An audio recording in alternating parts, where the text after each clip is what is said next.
Hi everyone, this is Ed's Realty Guy PH. Welcome back to my YouTube channel for another interior vlog. For today, maipapakita ko sa inyo na Airbnb ready na siya. Actually, meron na siyang mga guest kit at naka-set up na. And ipapakita ko rin sa inyo yung interior design dito para makita nyo kung ano yung difference and paano natatransform ang small unit into this classy output of unit. Ito yung ating kitchen area. As you can see, pina-close ng owner.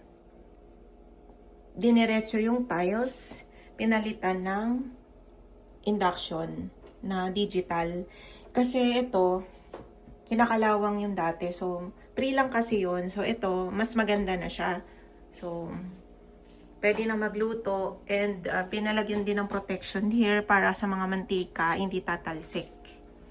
And ang nagustuhan ko pa dito, nilagyan ng drawer, another storage. So nagkasya siya. So ayan no, may lagyan ng mga basahan, ng tsinelas at saka itong dustpan, trash can. So, ang ganda, nakakatulong kasi pag maraming mga drawer sa condo units. At isa pa, pag Airbnb mo, kailangan naka-digital lock siya para madaling makapasok and maka-check-in yung guest. Then, and ito, laging pinapagawa ng mga unit owner, yung sliding door. Kasi dati, yung ino-open hanggang dito yung door, tumatama siya. So, ito sliding and very useful na rin kasi meron siyang full body mirror. So, ayan. 2-in-1 na siya ngayon. May door ka na, may mirror ka pa na full. Pinalagyan ni owner ng shower enclosure na glass para at least pag maliligo hindi tatalsik. Ang ganda ng quality ng mga nilagay dito. And also, yung water heater, ayan, meron ditong towel holder, ayan yung shower. And ito pala yung pinoprovide ng Airbnb namin, shampoo and body wash. So ayan na, merong branding. Pag pina-Airbnb, so ayan, nakita niyo naman, may branding siya.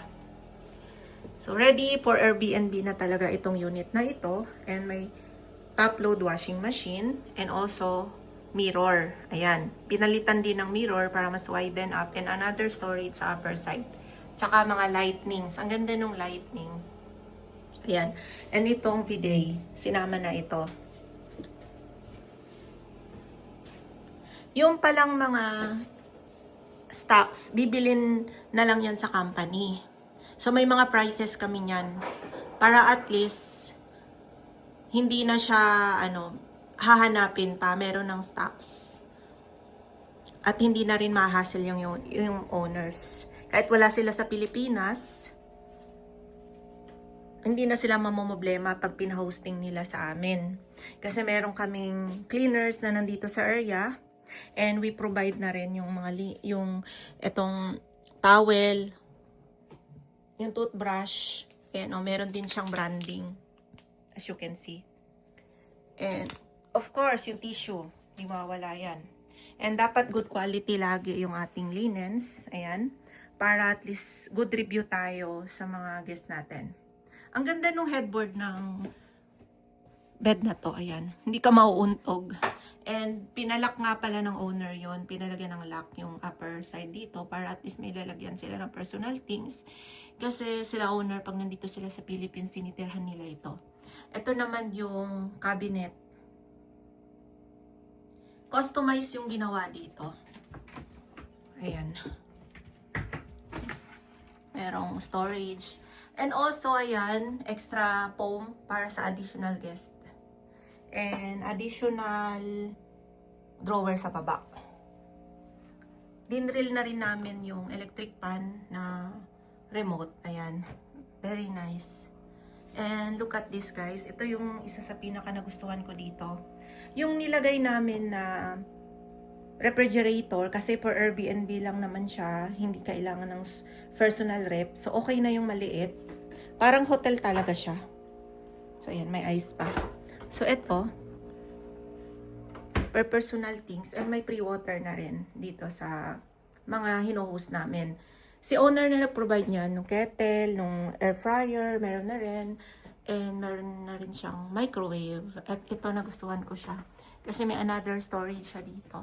Yan. Kung napapanood nyo yung mga interior namin, iba-iba yung style. Ito naman yung style niya. Then, ito guys, 2-seater lang yung ating dining. So, maganda siyang tignan. Ayan, nilagyan ni owner ng painting na kabayo. Kasi swerte yan ha. And ito yung 3-drop light. Ang ganda lang tignan. And here is the other side. So, nalagyan pa dito ng upuan. Ayan, may upuan dito. Nag-provide na rin ng hair dryer and also yung saksakan. Ayan, ito yung ating wifi na woofy. And intercom. Pag may bisita, ayan, pwedeng tawagan. Then, merong butas sa taas. Ganito kasing style ng family suite bay with balcony.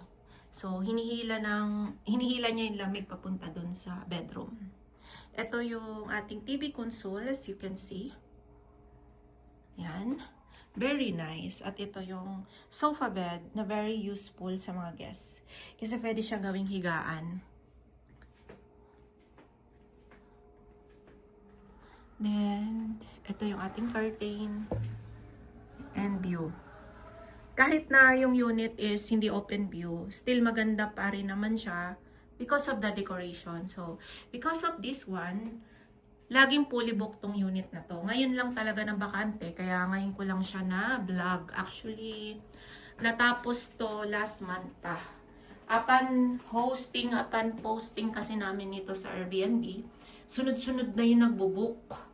Hindi na siya na bakante ngayon lang kasi maulan ngayon. Pero bukas, meron magbo-book. Ngayong araw lang talaga siya vacant. Kaya pinuntahan ko na talaga siya. Sabi ko sayang kasi gusto ko itong maipakita sa mga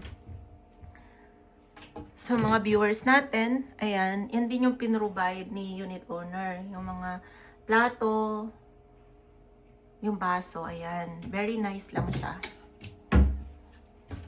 And this one, ayan, kung mahilig kayo magluto, oh, kompletong-kompleto ng gamit dito. Sa mga gustong mag-book, kasi nakalisto sa Airbnb, isisend na lang namin sa inyo yung link para makapag-book kayo doon. Very nice lang talaga. And sa mga clients na gustong magpa-interior, i-message nyo lang kami dito sa WhatsApp na nakikita nyo sa screen. At sa mga clients na gustong magkaroon ng property investment, kontakin nyo lang ako and I'll send you the computation. Meron kaming mga promo ngayon na siguradong magugustuhan nyo. Minsan lang mag-promo si SMDC. So this is the right time na makapag-invest kayo. Ako lang kasi yung kumuha ng vlog for today. Kaya, ayan, sasalamin na lang tayo.